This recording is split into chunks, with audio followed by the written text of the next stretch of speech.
Hello everybody, Bill Platt here. This is going to be video 2 in my YouTube channel, Bill Platt for Authors. And if you like the content you find within this video series, if you'll type in the right there, billplattforauthors.com, you can subscribe to my mailing list. And on my mailing list, I do send out pretty much every day different training emails, trying to like really give you more in-depth understanding of certain particular topics. So if you're interested in that, go ahead and sign up for go to billplattforauthors.com and sign up for my mailing list. And if you do like what you see here, just click on the subscribe button. Let's see, probably right here, the YouTube subscribe button. And YouTube will notify you when I have more videos available. So in these videos, right now I'm in a temporary office, so I apologize for the lighting and all that good stuff. I'm not going to really worry about that right now, because I honestly truly believe that most everyone here is here for the content and not for the video production quality. So I just wanted to cover that real quick. But we're going to focus on content on this channel, a lot of training content, teaching content, and if you, like I said, if you want more, you can subscribe to my mailing list, and be sure you subscribe to the channel so that you can be notified when there are new videos available. But in this video, I want to talk to you about a very important topic, and that topic is marketing. But I want to dispel the fears about marketing. And what happens with a lot of book authors, and I've polled several times about this, about what it is with book marketing that like really scares people. And what I've come to realize is that people really don't understand what marketing is. They think it's some magical thing that is hard to do, that only people like me know how to do. And that's so far from the truth. Marketing in itself is easy. It takes a little bit of time and a little bit of effort to pull off, but anybody can do it, I swear to God. And the thing of it is, people fear what they don't understand. And because you don't understand marketing, it intimidates you. And I will be honest, there are certain things that intimidate me, and I'm not ashamed to admit it. It just is. It does intimidate you. But what I've learned over the years is, if I'm intimidated by something, I just need to go out there and learn some basics, some basic knowledge about the particular topic, and then start putting into practice what I've learned. And like, for example, when I built my first website, I was scared to death I was going to screw something up. I was scared to death that if I went and broke something, I couldn't fix it again. And then later I figured out that, oh, they keep backups, so I could restore backup at any time. So that kind of brought down my fear factor a little bit, and then I started producing more websites. When I first set up my WordPress website, I felt the same way. I was afraid that I was going to screw something up, and then I couldn't fix it again. So I hesitated on that for a long, long time, and then I had backups. I realized I had backups, so I was all safe. I could fix anything that I broke. And the same thing when I started publishing books. When my early fear was, well, what if the book's not perfect, right? If I put it up on Amazon, then I sell it, and then I realized later that something wasn't right about it. I can actually upload a new copy of the manuscript. Like, for example, if I put out a book that I didn't have my editor go through, I just wrote it up, and I did my 3 or 4 or 5 edits, and I missed something. Now I'm screwed, right? I've already uploaded the book. I'm screwed now, right? But no, you can actually go back to Amazon and re-upload the new corrected manuscript. And what's beautiful about that is Amazon will notify everybody who had purchased your book previously and let them know, hey, Bill just uploaded a new version of his book. You can click here to download the most up-to-date version of the book. So the reality is, there's nothing we can do that can't be fixed. There's nothing we can screw up that cannot be fixed so that it's not screwed up. And so the learning process, it's a learning process. All of us go through it. We first learn the basics, what we should expect to happen during this process. And then once we've gone through, and I do a lot of video training, I go to YouTube and I watch the training, and then I figure out, like when I needed to replace a toilet in my house, I went to YouTube and found this black lady, real awesome. She went through the entire process of how to take out the old toilet, install a new toilet, and make sure the seal is working at the bottom. So she taught me how to change the toilet in my house. And then I went into the bathroom and started the process. And at a certain point I got a little bit confused, so I went back and rewatched the video.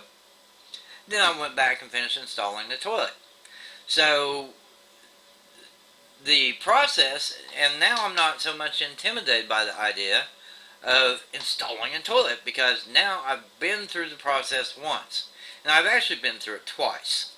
So I've got a lot more confidence than I had the first time I did it, because now I've done it twice.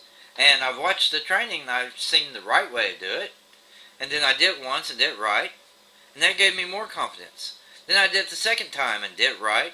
And that gave me even more confidence. And we all learn the same way. We're all intimidated by something new the very first time we do it. But the next time we do it won't be so bad. And the time after that, it's not going to be nearly as difficult. And the time after that, it's going to give us even more confidence. And that's a process we all have to go through to learn something new. I saw a cartoon the other day. It says the first step towards proficiency is sucking really bad. So we have to suck at it before we do it the first time. But we learn what to do. And then with practice, we gain confidence. And with practice and confidence, then we can do those things we used to fear doing. Like today, I can build a website all day long. I'm not worried about screwing it up.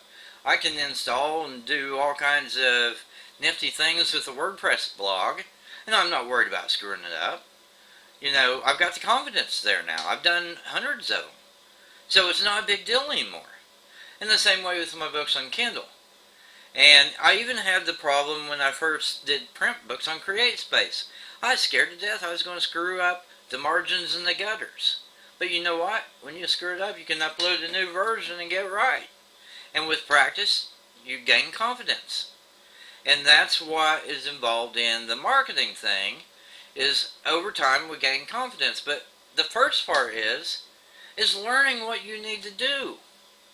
And the reality is, marketing is just a communication of an idea from me to you, okay?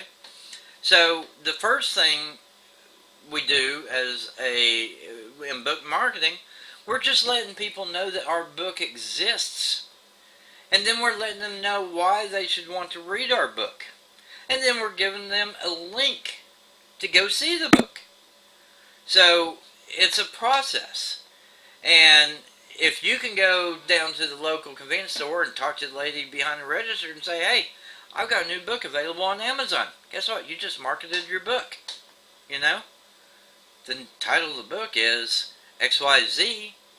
If you just go Google and type in XYZ, you'll find my book. You've just marketed your book. It's a matter of communicating from one person to another. That's what marketing is. So one of the things I always taught before was the 4 P's of marketing: product, price, placement, and promotion. That's your 4 P's. So product is your book.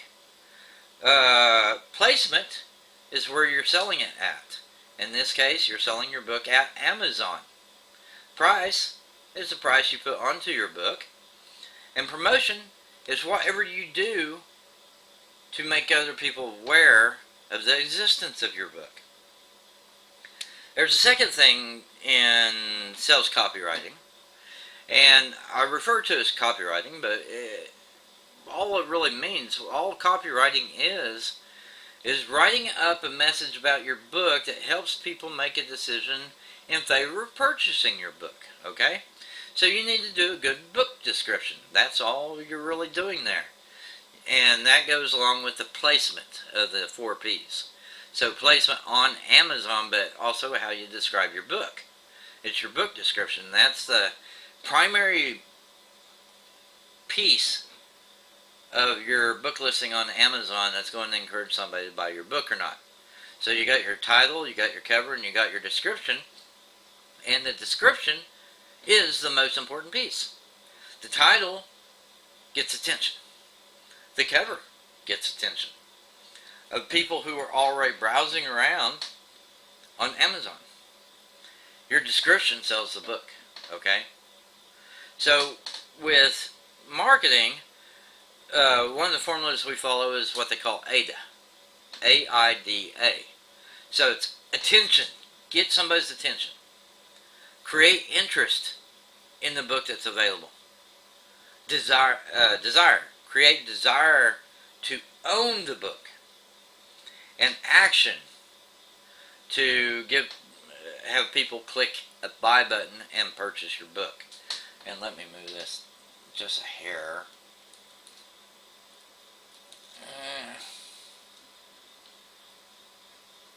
Try and get it set just right. Okay, so your AIDA, which is attention, interest, desire, and action. So attention is getting somebody's attention, getting them focused on looking at your book. Interest, creating interest in the topic of your book. Desire, showing people that they should have a desire to read your book. And action, click the buy button. Okay? It's real simple. Now, your attention part can actually go beyond the Amazon listing page for your book.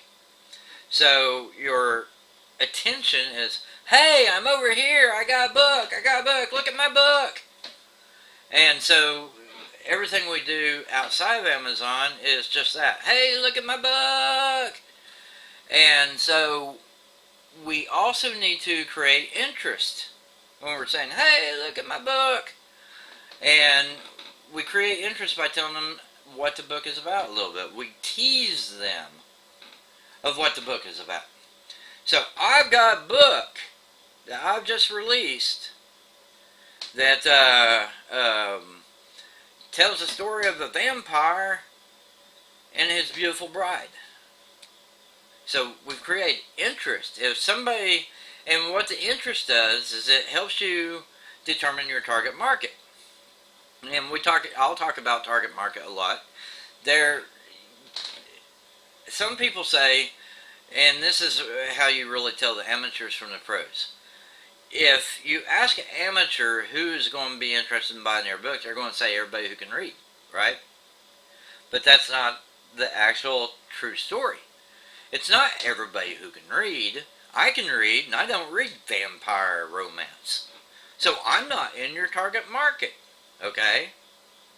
And my wife, she reads vampire romance, so she's in your target market, okay? So instead of bringing your sales message to me, because as soon as I hear vampire romance, I'm just going to shut you off. I don't care. Not interested at all, okay? But if you go talk to her, and you say, I just wrote a book that's a vampire romance book, her initial reaction might be, tell me more. So once she says, tell me more, she's shown an interest in your book. So the next step is creating desire to own. Desire to read your book. They need to own your book to read your book. So then the next step is your book description, creating desire for the reader to actually read your book. And that's a matter of appealing to what is that they are looking for in that particular book. And I'm dumping a lot of information on you in this video, and I apologize. I'm going to be covering a lot more of this information in a lot more detail in future videos, but for right now, the basic structure I want you to take away from this is when we're doing the create desire, there are certain things that people want from a book. If it's a fiction book, 90% of the time, people are looking for an escape. It's an escape from their boring and dreary lives. Okay? Nonfiction book is slightly different. A nonfiction book, 9 times out of 10, they have a problem and they're looking for a solution. Okay?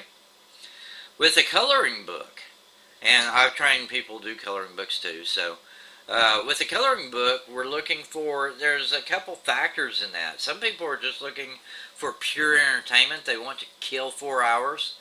Some of them want to explore their creative genius that they never knew they had. And other people do it for, what's the word I'm looking for like, the doctor recommended you do this for your treatment. So you're suffering from PTSD and this is going to calm you down, right? So, and then your journal and diary, people buy those for different reasons because they want to record their thoughts and keep themselves organized. Recording their thoughts and feelings is the diary, and keeping themselves organized is the journal or planner, okay? So they're all different types of books. We got the nonfiction, the fiction, the coloring book, the journal, the diary, and the planner. And each person who finds those books is going to be motivated to make a purchase based on different reasons. And this is what's hard. This is the hardest part about marketing. It's not that marketing itself is hard, because it's not. It's just a communication between me and you. You know, in the marketing conversation, I'm telling you about my book, and you're listening, or you're not listening, right? If you're not interested, you're just going to go off and do your own little thing. And if you are interested, you'll pay attention to what I'm telling you, right? So your target audience are people who are most likely to want to buy your book. And so our goal is to get past the people who show no interest in our book whatsoever and get to the people who have an interest in purchasing our book. So, like with the vampire romance, I'm not the person to talk to. I don't buy vampire romance. I never will. There's nothing you can do to convince me to buy a vampire romance book. There's nothing you can do to make me read a vampire romance book. I'm not your target audience, and quit trying to sell it to me. And this is where the concept of spam comes from. People say spam is unwanted email. Well, in the case of vampire romance, if you sent me an email trying to convince me to buy your vampire romance, I'm not interested, so it's spam, right? But if you go talk to my wife, she loves vampire romance. So for her, it's not spam. And it's like spam is in the eye of the beholder. If I don't want to hear about your vampire romance, it's spam. If she does want to hear about your vampire romance, it's not spam, okay? So if you do a good job at targeting your marketing message, then you're not going to run into spam complaints because you'll only be talking to the people who want to buy your book. I hope that makes sense. So, in my case, you don't want to talk to me because I might complain. Because I'm a jerk like that, right? I might complain. But if you can get your message in front of my wife, she'll eat it up. And then she'll be asking you questions about the book. And so, once you pinpointed her interest in the book, so you've gotten her attention, you've created interest in your topic by telling her what type of book it is. Now it's time to create a desire for her to read your story. And that is done almost exclusively within the book description. Now you can, like in a Facebook post, you can tease the book description. And then the action from Facebook, you grab their attention, you generate an interest, then you create desire, and then you send them to Amazon to look at your sales message. When they land on your book listing on Amazon, that description is what's going to create the desire. So you have to ask yourself, why would somebody want to read your particular book? So you've written a vampire romance. That's just the interest phase. Now you got to create desire. Desire to want to read your book. So you can't stop at, well, I created a vampire romance, I think you'll enjoy reading it. That's not enough. We have to do a little bit more. We have to invite people into our story. When you're doing like a fiction book, it's important to create a connection with the character in your story.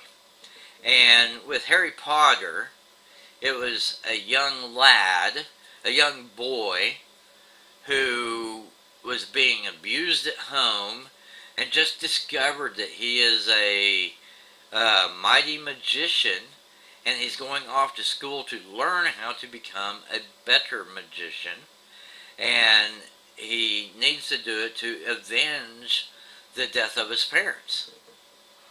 And he's going to meet many, many challenges on the road to graduation. And that is the story. That's what created the desire for people to read that book. Okay? It wasn't the boy magician. That's creating interest.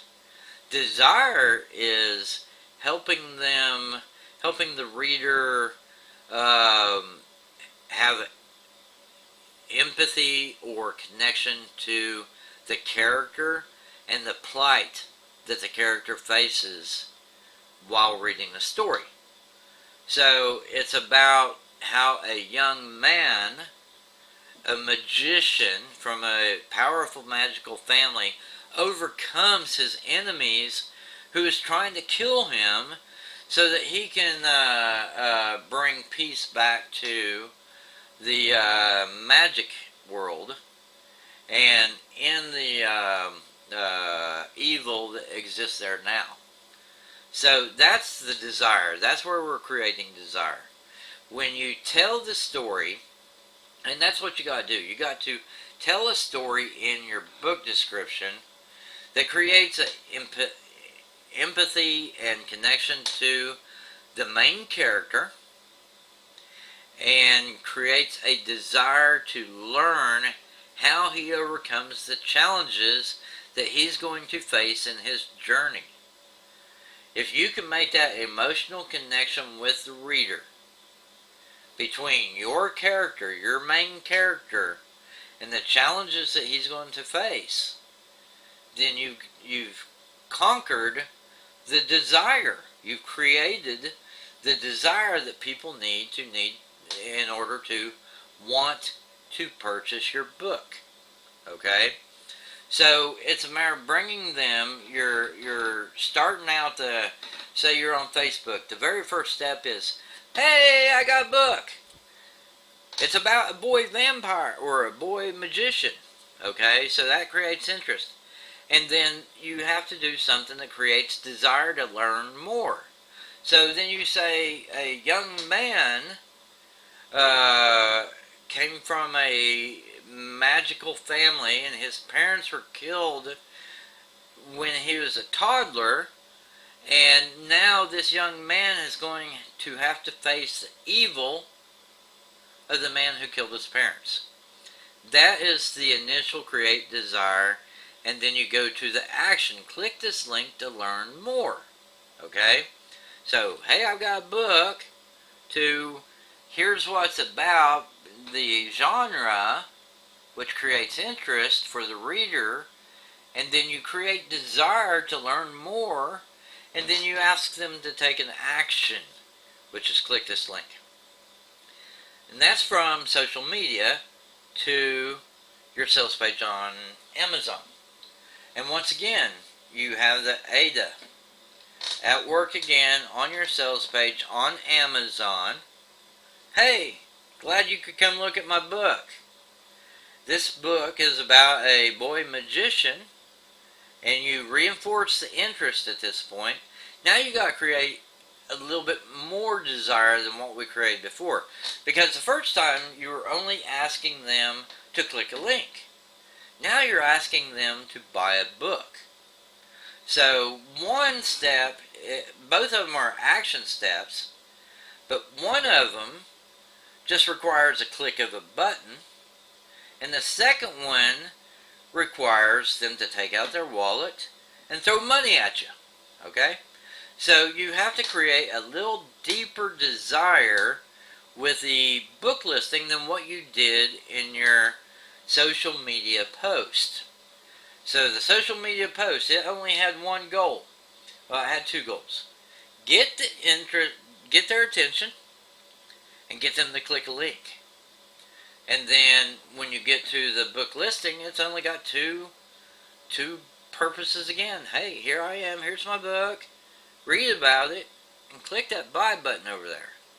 So when you're creating desire the second time, you have to create a little bit deeper desire than what you did the first time in your social media post.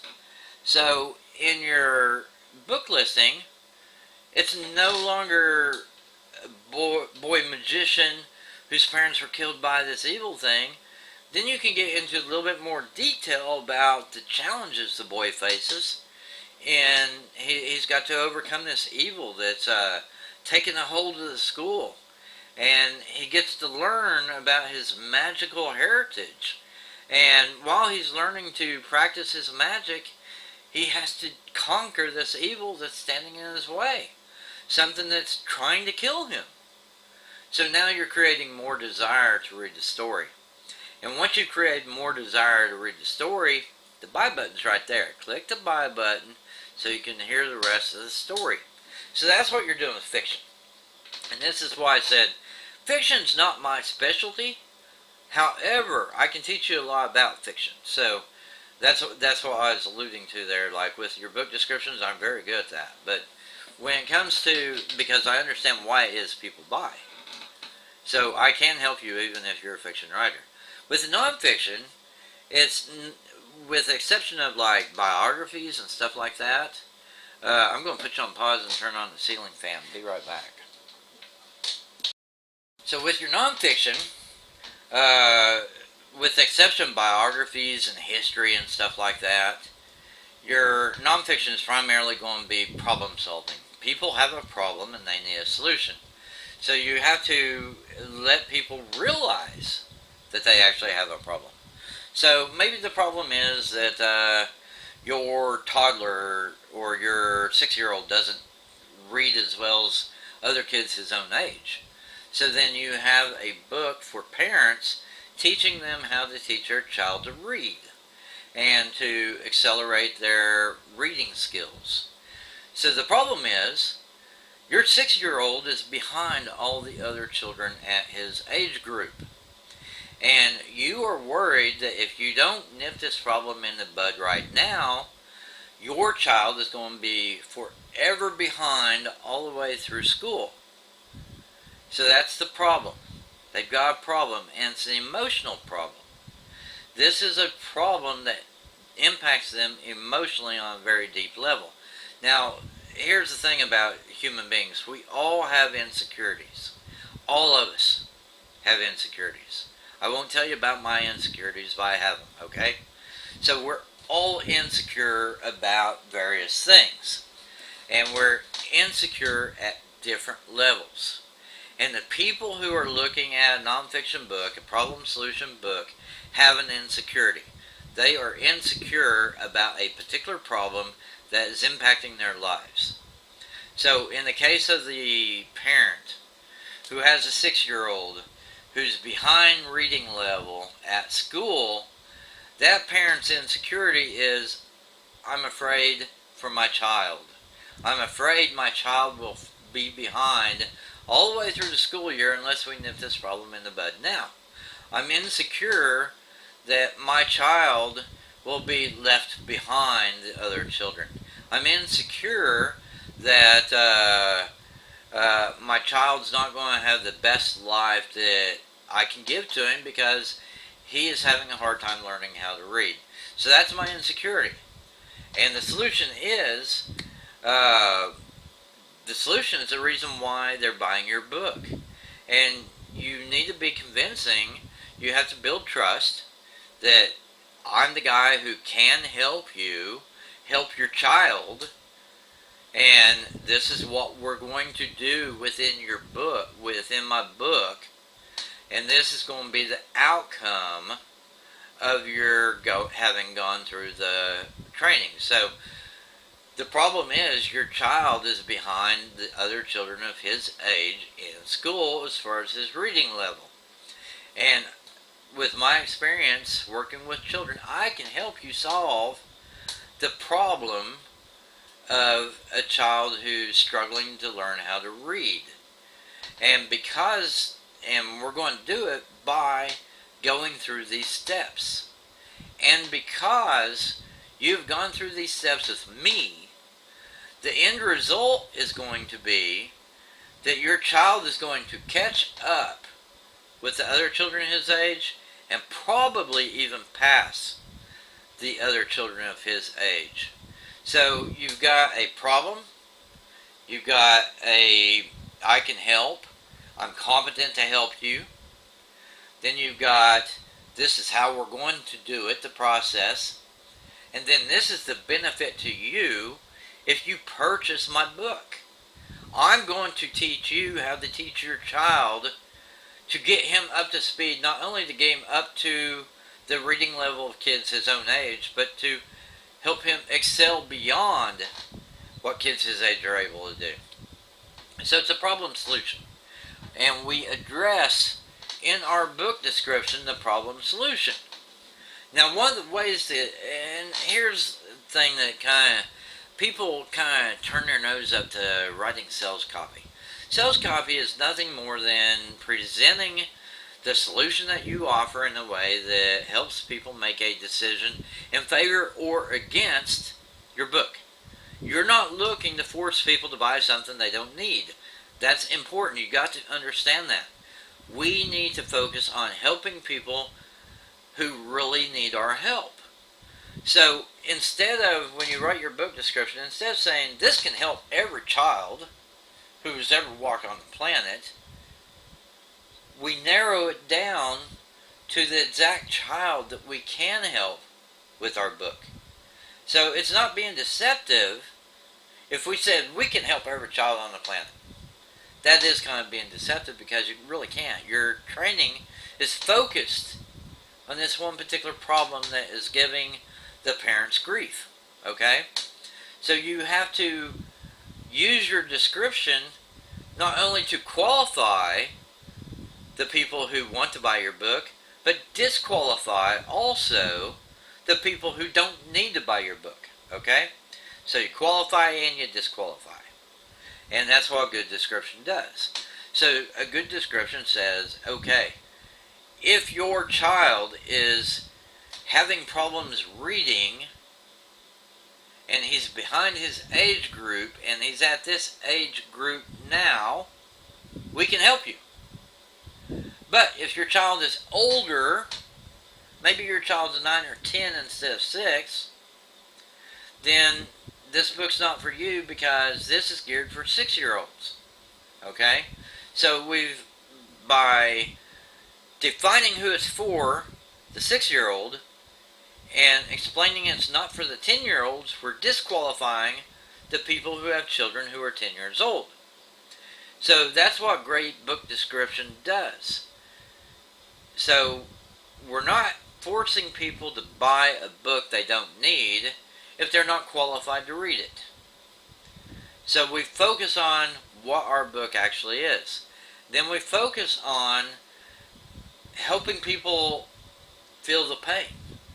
Because they have insecurity about their child. They're worried about their child.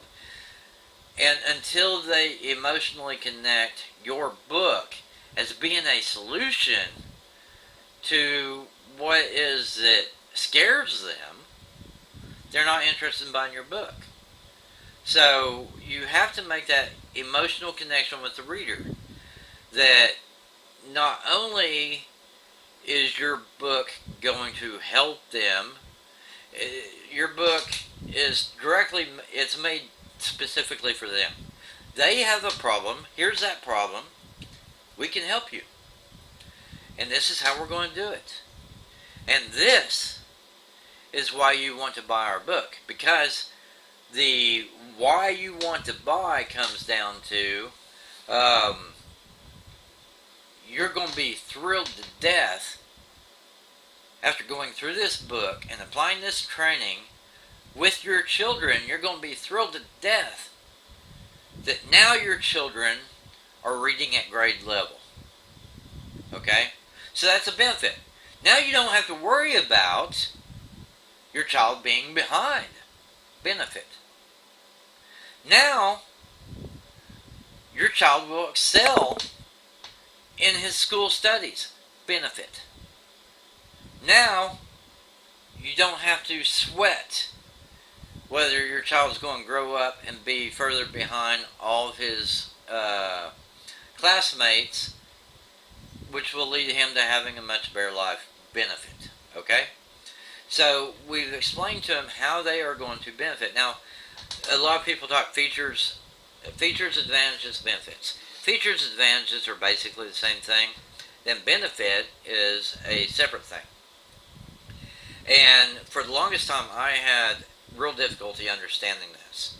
The difference between an advantage and a benefit, it took me forever to kind of wrap my brain around it. And I'm not stupid, not by any measure, but I had a hard time with understanding what the difference was. And it took me a long, long time, and I it shouldn't have taken me as long as it did. But a feature describes the product. A benefit describes the impact on the reader. I hope that makes sense. So feature talks about the product. My book is brown. It's 365 pages. But the benefit is that once you've read this book and went through these exercises with your child will no longer be behind all the other children in his grade. Okay? So that's where we're going with this. So with a nonfiction book, we need to remind people of the pain. There's a reason why they are looking at your book today. It's because they have a problem that's causing them great pain. And that problem that's causing them pain is forcing them to go look for a solution. The question is your book a solution? So you qualify and disqualify readers by telling them exactly what the book is. Then you tell them the process that you're going to undertake within the book. Within this book, we're going to provide you exercises that you can do with your child that's going to help him pick up on phonics and reading and word recognition, and help him put together his sentences so that he understands the entirety of the message that you're trying to take to him. Okay? So that's the process. This is what we're going to do within the context of my book. Okay? The benefit to you is your child's not going to be behind other children. Your child will go on to live a happy and fulfilling life because you did this book. Okay? So with the nonfiction, we're doing it as problem. And problem is pain. They have a pain. You're not trying to inflict upon them a pain. You're connecting with the pain they already have. And then you're letting them know, hey, I can help you. Okay? And here's how I'm going to help you. And here's the benefit of your having gone through the training inside my book. Okay? So it's a very different perspective whether you're dealing with fiction or nonfiction. But in both cases, it's driven by emotion. It's the emotional thing that causes people to make a purchase. With the fiction, they want an escape from their daily life. They're bored with their daily life. They want something more exciting. And this story offers them an escape from their ordinary, boring lives. And this story offers them a opportunity to go on this great journey with the character in your book. And if they can empathize with the character in your book, make that mental, emotional connection with the character of your book, then they're more inclined to want to join your character as he goes through his journey, right? And with nonfiction, we're looking at it from a slightly different angle. People have a problem. They need a solution. They're looking for somebody who can help them solve a problem. And that problem is causing them pain. And by relating that pain, those pain points to them, you're concerned that your child is behind everybody else in his grade because he doesn't read as well. That's a pain point. The pain point helps them realize, yes, that is a problem for me, and yes, it does hurt, and yes, I do need a solution to that problem. Can you help me? And yes, I can help you. And here's how I'm going to do it. And this is the benefit you're going to gain once you've implemented what I've taught you to do within this book. So, pain point, remind them, you're not trying to force on them insecurities. You're trying to recognize the insecurities they already have, okay? And that's an important distinction. You're not trying to make somebody feel sad, you're acknowledging somebody who already feels sad. And then you're helping them realize how painful it really is that their child can't read. And then you step forward to offer your solution, and you give them confidence in you, and then you give them a confidence in the process, and then you give them a confidence in the outcome. And in doing so, you sell your nonfiction books. With coloring books, it's slightly different. Like I said before, it's about the enjoyment, the relaxation, the treatment or whatever, or about discovering your artistic skills and sharing your art with the world. So your approach with the coloring book is a little bit different. Maybe you'll focus on the treatment aspect of it. Maybe you'll focus on the artistic aspect of it. So you've got different ways you can go. You qualify one set of colorists and you disqualify another set. So if it's a book that you feel is going to be helpful to somebody's relaxation, then you focus on the relaxation in your description and don't even mess with talking about the art, okay? And if you are targeting artistes, then you'll want to focus on art and talk about how wonderful it's going to be when they put their artistic talent to this design, and how wonderful it's going to feel to them that they actually created something beautiful and now they can share it with their friends. But we won't talk about the relaxation aspect of it with that audience. So you pick and choose which audience you want to focus on, and focus on one. Because what we want to do when somebody's reading our book description, it's a conversation between you and me. Period. Just you and me. So you are defined by one thing. You are either an artiste who wants to share your artistic vision with the world, but you're not doing it for relaxation. So why, if I'm talking to you and telling you that you should want to buy my book, then I should focus on the art and the sharing of the art and the thrill of sharing your art with the world, and I should ignore the relaxation thing.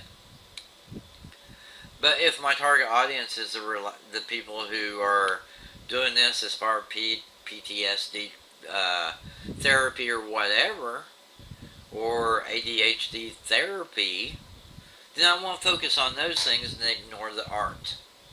So pick who your audience is. Pick who you want to talk to, and talk directly to those people, one-on-one, mano-a-mano, and talk to them about what motivates them to want to own your book. Journals, diaries, pretty much the same thing.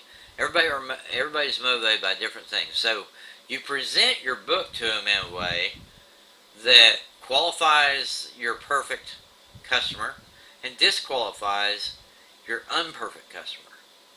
And focus on, and don't try to mix it up. If you try to talk to both of them at the same time, you'll lose. You cannot talk to both at the same time. You can only talk to one at a time. So if it's the coloring book and you want to talk to somebody about your artistic creation, the people who are doing it for relaxation aren't going to pay attention.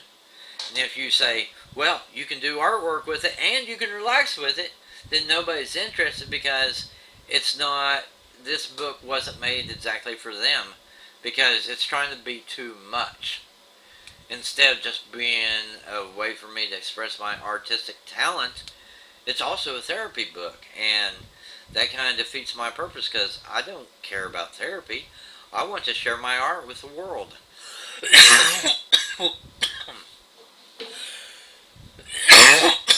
Sorry about that. So that's the thing. We want to focus on one. We want to pick out one ideal customer in our brain and have that conversation only with that person. You don't want to have the conversation with the artist and the therapist.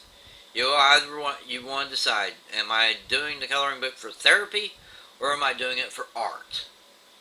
And then talk to the person you're doing it for. The same thing applies to nonfiction and fiction. Also with the coloring books, also with the journals, diaries, and planners. Different people are motivated different ways. Pick out your perfect audience and talk to them directly. So with your planner, it could be like, this planner is made for, maybe you had a hardcover put on with a leather binding and a strap over the side of it. Then you're going to want to talk to the business professional who would die without their planner. But then, in most cases, you're talking at that level, when you're talking about a $80 planner, you're going to want to be talking to wealthy consumers. If you're talking to a teenager in high school, you could sell the benefit of the planner to the high school kid, but you cannot sell him the $80 planner. You can sell him the $20 planner all day long. So understand who you're talking to and talk directly to that person, and talk about it in context of how they are going to benefit from owning your product.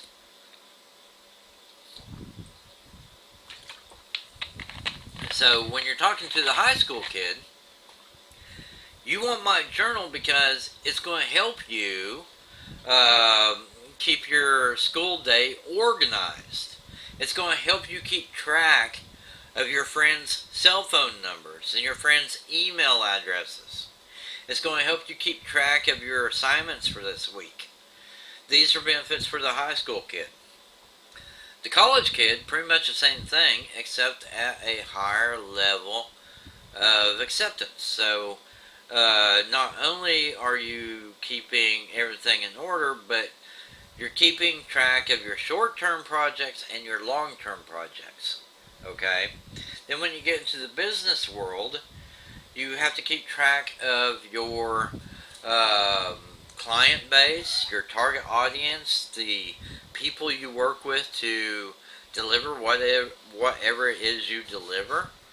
And so we phrase our sales copy to address the particular audience in which we're talking to, and the reasons why that particular audience would want to own our book. Okay? I hope this is making sense. Now with the diary, a lot of diaries are just black lines on page. Some of them go a little bit further and they add a little bit of text to the page. So maybe they might have a Bible verse at the top, or maybe they have a quote at the top of the page, or maybe they have a doodle at the top of the page. And each one of them is driven, the people who would buy the one with a Bible verse are going to be Christians, of course, or maybe even Jews. But the Christians and Jews, they're going to like the Bible verses at the top, except the Jews only want the Old Testament, not the New Testament. So if you got the New Testament, you're only talking to Christians. If you got the Old Testament, you can talk to both. Okay? But the religious-minded will go for the diary with the verses at the top of the page. People who are secular, who don't have any religion whatsoever, they might prefer quotes at the top of the page. Quotes by famous people. And it could be, on one side, it could be celebrities to target like the high school age or the college age or whatever. With the intellectuals, it wouldn't do you any good to talk to me about the Kardashians. I would never buy a product with quotes from the Kardashians, but I might buy a product that has quotes from Ben Franklin, quotes from Nikola Tesla, and quotes from Winston Churchill and Franklin D. Roosevelt. That's something that I might get into, right? So when you assemble your book, you basically have an understanding of who is the most likely person to want to buy my book. And then when you write your description up, you need to target, not only you have to do the qualify, disqualify, but you have to address that person in the way they need to be addressed. If you talk to me, if you go ahead and do a Ben Franklin book, for example, the 50 quotes of Ben Franklin in my diary, and then you start talking to me about pop culture in the sales copy, it's a disconnect. Because I'm not going to buy a book that's talking about pop culture in the description. But I will buy a book over here that's talking about the great intellectual thinkers of our time, okay, or of history. So that's what we have to do in our book descriptions. And we have to do it in our promotions too. And this is what we're talking about, it's marketing. It's easy. We're communicating an idea from one person to another. From me to you. Okay? That's what marketing is. Real simple. I know you want to buy my book. So I need to tell you what you need to hear so that you can buy my book. Real simple. So, my coloring book over here is for you because you're an artist. Artists love my book. My coloring book. When you sit down with either gel pens or pencils and you color up the designs in my book, when you're finished, you're going to find these designs so beautiful that you might even want to cut out of the book and frame it on the wall. Okay? You might even want to use it as your Facebook profile page. Whatever. In fact, you might even want to take this design that you just made from my coloring book and send it off to a printer to have it transferred over onto canvas so you can hang it on your wall. Okay? That's appealing to the artist. The artist is motivated by, what's the word I'm looking for here? Pride. They're motivated by pride. They want to show off their wonderful artistic skills. Never mind that they didn't draw it. That doesn't have any bearing in it whatsoever. They colored it. They made it look pretty. They made it look beautiful. This is so beautiful I could hang it on my wall and show it to all my friends and brag to my friends about this book. So let me go ahead and color this design, cut it out of the book, send it. I'll scan it in, send it to the printer, the print-on-demand printer, and he'll put it on canvas art for me, and I can hang it on my wall. And then when my neighbors come over, my friends and my family come over to the house, I could show them how wonderful of an artist I am. That's what it's all about.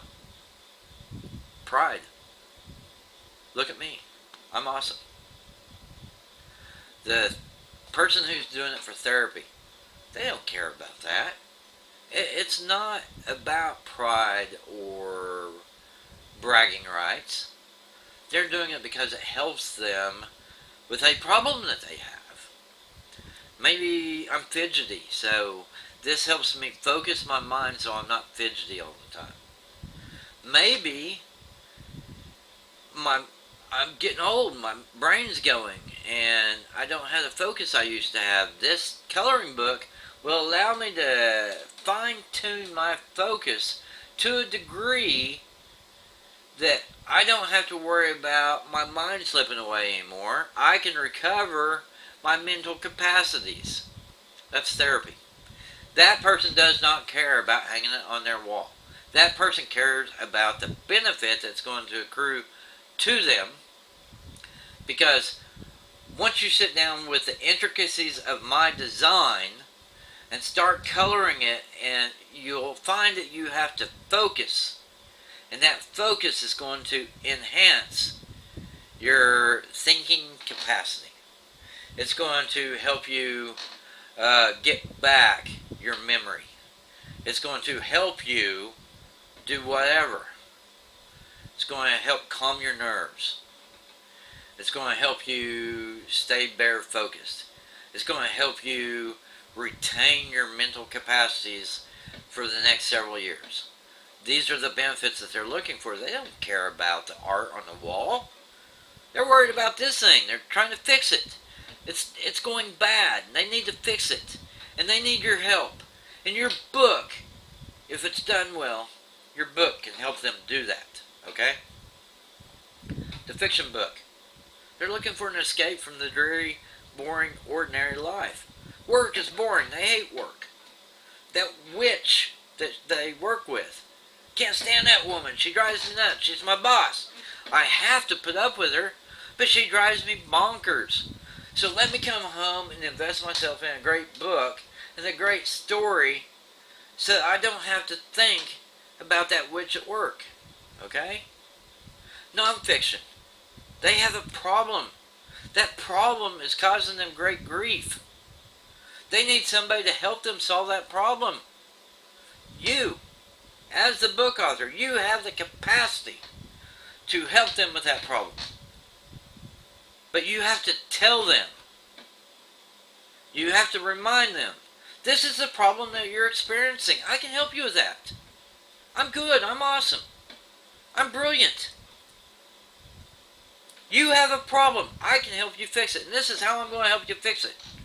And once I've helped you fix it, this is going to be the benefit that you receive as a result. Does that make sense? The diary.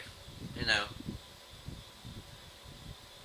Keep yourself sharp in mind and the eyes of God, you know. Read a Bible verse every morning when you are writing in your diary. Okay? Expand your thinking horizons by listening to some of the greatest intellectual thinkers of our age while you're doing your diary. We got to take what our book is and requalify it in the eyes of consumers. We have to let consumers, it's the attention, interest, desire, action. ADA. Hey, I got a book. This is what it's about. This is what it is. That creates interest. It's a vampire romance, or it's a coloring book for adults, or it's a diary, or it's a problem solution book for parents who have kids who are struggling to learn how to read. These are the interest things. The desire is the most difficult part of it all. But it's not really that difficult if you understand who you're talking to. If you understand what motivates them to take action, then you understand how to write your book description in a way that's going to help them make a decision in favor of your book. The thing is, like the parent who has the child who's struggling to read, that person's going to buy a book. The only question is, are they going to buy your book? They're going to buy a book from somebody. Is it going to be yours? They're absolutely, because the problem is so depressing. They have to help their child. They absolutely have to help their child. So they have to find a book that's going to help them solve that problem. It's that big of a deal. It's like if they don't do it, it's the end of the damn world. They have to find the right book to help them help their child. They're going to buy a book today. Absolutely. No doubt about it. They're going to buy a book today. The only question is, are they going to buy your book? Does your book give them the confidence that they need to choose the buy button on your book? You know, even if you can't help them, they go buy the book, they read it, maybe it helps them a little bit, but they still need to go buy another book to learn from a different instructor. That's fine. But somebody's going to help them solve that problem. And they're not going to give up until they find an answer. That is desire. That's where the desire is with a nonfiction book. They have a problem. They know they have to fix it. They're going to buy a book from somebody. The question is, do they buy it from you? If you've done your book description right, you can demonstrate your book to them in such a way that they will feel that they have no choice but to buy your book. And hopefully, when they've gone through the training of your book, they've applied the training in your book, now they will experience the benefits of having purchased your book. And in doing so, once they've experienced that benefit, they're going to directly to the review this book and leave an awesome review for your book. Okay? The fiction. They need an escape. They're going to buy an escape from somebody. Question is, are they going to buy it from you? They're on Amazon to find a fiction book now because they want to buy a book. Are they going to buy yours? Or are they going to hit the back button and go buy somebody else's book? And you as the writer, you're in complete control of this situation. Because you as the writer, you can write a book description that compels people to buy. Or you can say, I can't change anything. People buy because they want to buy. I can't change their minds. I can't make them buy my book. You can, but you don't have the confidence in that. That's the deal. It's confidence. Because you haven't gone through the training. You haven't done the first experience, the second experience, the third experience. You haven't given yourself the confidence to know that you know what you're doing. So, you're giving a book description that bores them to tears. There's no way they're going to buy your book because your book description is not interesting. They want to go on a wonderful journey with characters they love. Is your book the one that's going to do that? So that's what it comes down to. You have to give that to people. You owe it to them because they want to buy a book. They are going to buy a book. If they don't buy your book, they're going to buy your competitor's book. If they buy your competitor's book, then you lost the opportunity. You're gone. You're done. Nobody's going to buy your book because nobody's bought it. Its rank's not going to go up. It doesn't have any good reviews. It's not because it's a bad book. If somebody's never read your book, it's not because of the book. If they haven't bought your book, they haven't read it. If they haven't read it, they don't know whether it's a good book or a bad book. You could have the best book ever written since the dawn of time, but if you have a crappy book description, they're not going to buy. So you have to write a book description that lets them know that you are going to give them exactly what they want. Okay? They have certain needs, desires, and you have to fulfill those. And you do that through your book description. You make the promise. Your book description is a promise. This is what I'm going to do if you buy my book. This is my promise to you. Now, if you make a weak promise, or a boring promise, or an unexciting promise, they're not going to buy your book. They're going to go find somebody who can make an exciting promise to them. Somebody who they trust can deliver on that promise. The truth is, they're going to buy a book today. They're going to buy it from somebody. And if your book description fails, they're just going to hit the back button and go buy it from somebody else. So you, as author, you need to learn how to write these book descriptions. It's imperative. You can have, and here's the thing, you can have a great book with a terrible description and you'll make 0 sales. You can have a great book, you can even have a horrible book with a wonderful description and your sales will go up, right? You've seen it. People complain about it all the time. He's got a terrible book, but it's rated really high on Amazon. I don't understand why. Well, this is why. He's got a great book description, okay? And you maybe don't. But he's got a great book description, so he's selling books. And yeah, he might have a high refund rate. Some people will buy it and read it and be turned off and just never refund because some people just don't refund. But you can have a great book and a terrible description and nobody's going to buy. You can have a great description and a terrible book and people will still buy. You can have a great description and a great book and people will buy. And your social media advertising or whatever advertising you use, you still got your ADA. Attention, hey, I got a book. Create interest, create desire. Click the link. Then when they land on your sales page, ADA again. Hey, glad you made it to my book. Here's what the book's about, interest. This is why you want to buy it, desire. Click here to get your own copy. So we're still doing the same process, no matter where you put your ads online. So you've got your book description. That's the most important part of the entire scenario.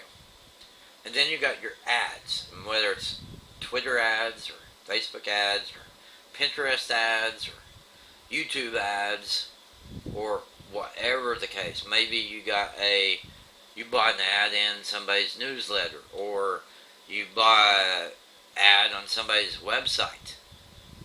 That first ad is ADA, attention, interest, desire, action. That action being, click this link to learn more. When they get to your book sales page, you got the same thing, ADA, attention, interest, desire, action. Okay? And the most important part of all those is desire. So you got your action, interest, desire, and action. The most important piece, no, I can't do this right without cheating. Most important part is desire. And here's where it comes down. If you fail to create desire for the reader to want to read your book, it's an emotional thing. People have to be compelled. They're not going to buy just because you wrote a book. They don't care that you wrote a book. They care what you can do for them. So desire is your most important factor. You have to create a desire to read your book. At that point, the action doesn't matter. You got your attention, you got your interest, you got your desire, and the last step is action, but that part doesn't matter because without desire, nobody's buying your book. Okay? You got to create desire to own. And desire, to me, indicates something more than just interest. I'm interested in the book. Desire is powerful because it's an emotional reaction. It's a need. It's a compelling need. So when, like my child, I took him. We went. It's his birthday earlier this week.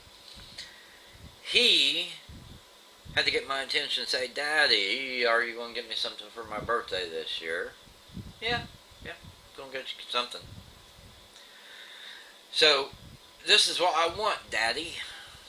Creating interest. And then desire is convincing me that I have to buy him what he wants. Unfortunately, one of the items on his list was a hoverboard.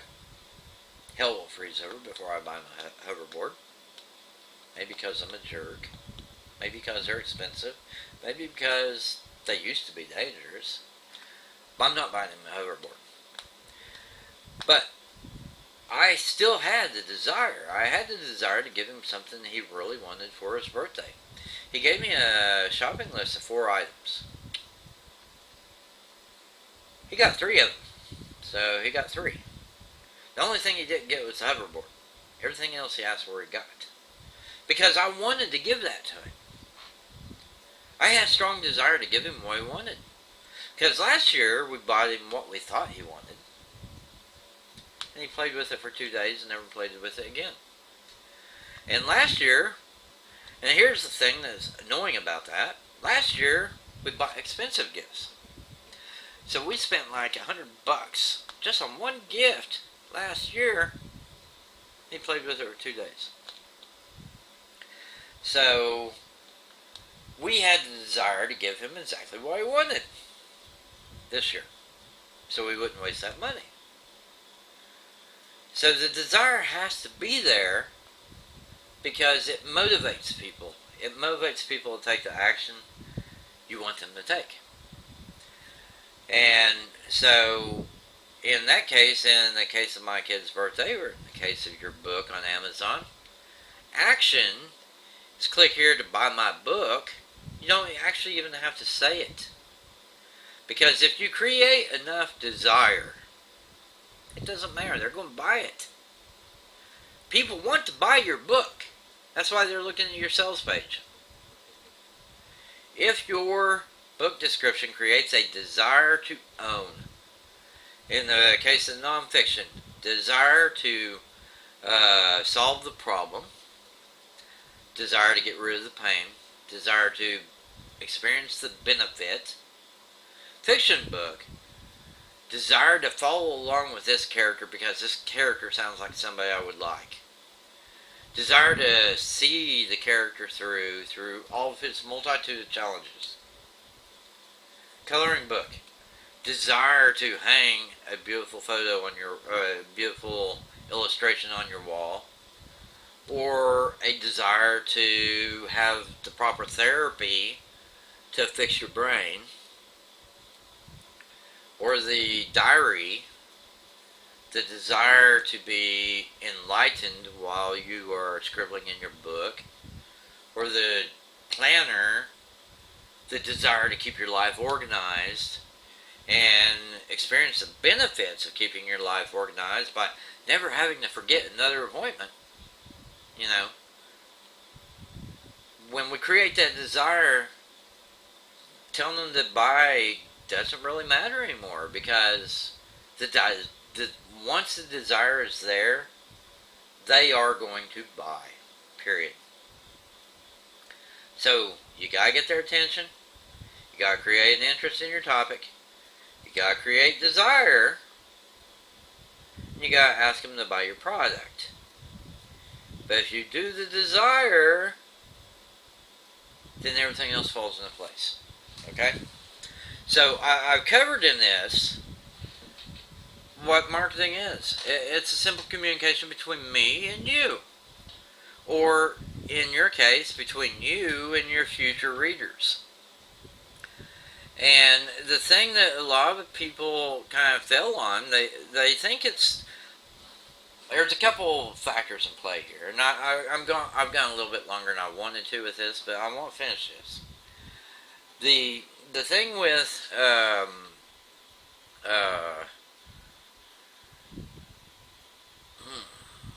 hang on a second.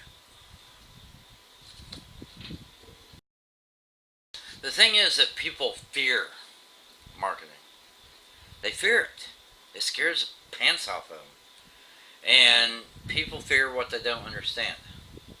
And hopefully, with this video, you better understand what the real issues are, and what your real purpose is, and what your real goal is, and how to write a book description that creates desire, and how to create a advertisement that creates desire to click a link.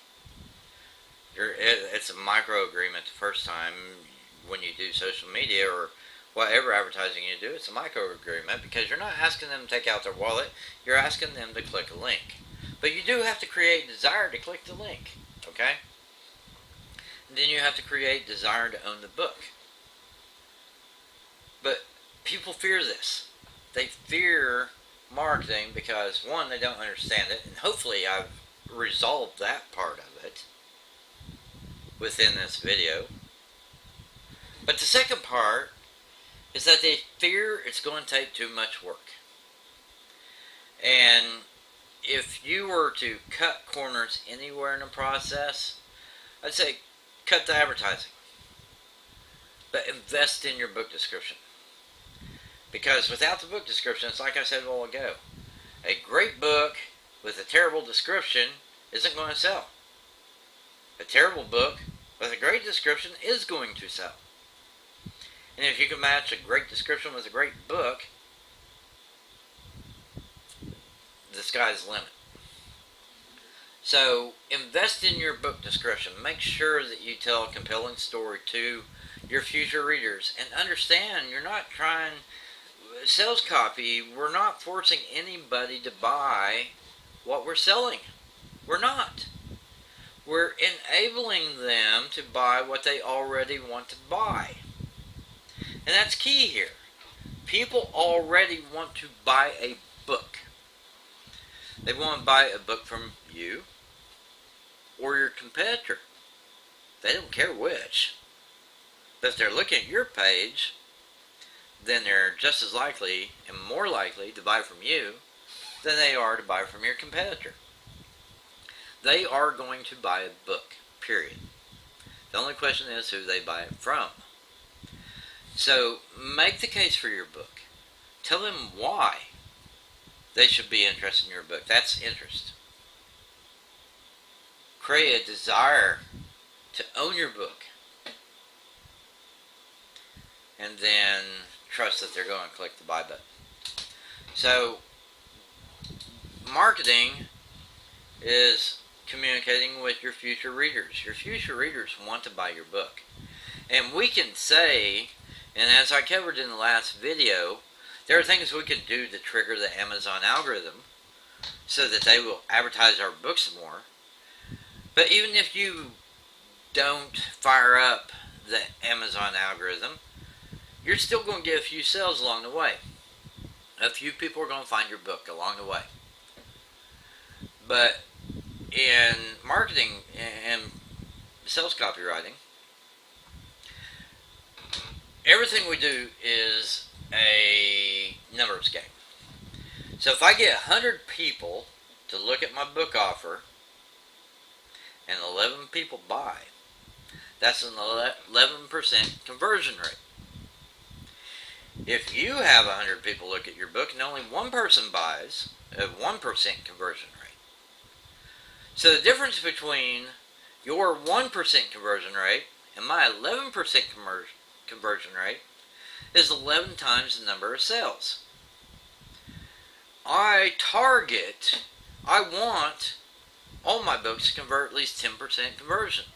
I don't always pull it off, but I always want it. If my conversion is above 20%, I'm dancing on clouds. If it's above 10%, I'm happy. If it's under 10%, I'm unhappy. And I'm rewriting my copy. And rewriting it until I get over 10%. And sometimes I'll rewrite it 5 or 6 times. And, well, it's just not working. So then I'll abandon it and go work on another project and then come back later, 2 months later, 3 months later, and revisit the copy and try again. And it's a matter of putting everything together. Qualify, disqualify, create interest and desire in my product. Okay? And your book is a product. So don't be confused by that. Your book is a product. You got to create interest and desire. So if you cut anything in the process, cut the advertising. Don't cut your description. Because if people just find your book on Amazon and they buy a copy, every time somebody buys a copy, your value inside Amazon goes up. Then somebody else buys a copy and it goes up. And then another person buys and it goes up. And the more value, the Amazon algorithm runs on the last 30 days window. So if you got 3 sales today and 3 sales yesterday, you're more valuable than a book that got 3 sales today. Does that make sense? So in time, you can slowly increment up a little bit more, a little bit more, a little bit more, a little bit more over time, and you can eventually get to where I am when I can blast 500 sales through my book in one day. It's better if you can blast 500 sales in one day, but not all of us can do that. And that comes down to the advertising side, the promotion, the off-channel marketing, as we call it. So your off-channel marketing is how you blast the traffic. But if you decide, well, that's just too much work, fine, whatever. But make sure you get that book description right. And try to turn up the knob just a little bit. If you come in and you're only selling 2 copies a week, crank it up and tweak your book description a little bit. And if you see, and keep the original. Keep your original book description in like a notepad or something. Then when you make your changes, see how well that performs. And if you find yourself 6 copies a week, then throw away that two copies a week thing. Take your 6 copy a week and put it into a new text file. That's your new baseline. Then you write another book description.